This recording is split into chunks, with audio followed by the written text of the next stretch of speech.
Hi, welcome to this tutorial today. What I'm going to show you how to do is make a flashlight that has a texture on it like this.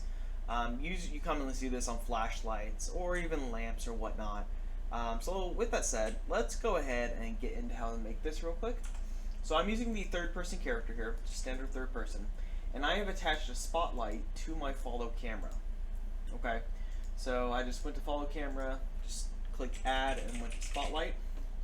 Alright, and the settings I'm using are I have the use inverse squared fall off turned off so that it's brighter and it doesn't like fade away.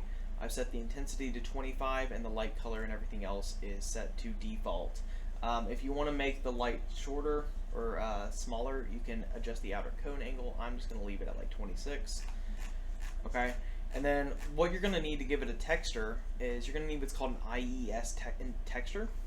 And you can find these on the marketplace, or there's actually a website called IES Library, and that's I as in international, E as in engineering, and S as in sandwich. I don't know what letters these are, but you can find a whole bunch of them here on this website, and a lot of them are free.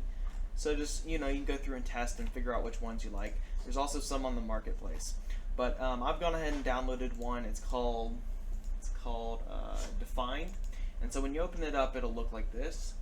So just go ahead and add that to the IES texture down here, and then that's pretty much it. Once you do that, you'll have the texture. If we were to take this off, it would not have a texture on it, as you can see.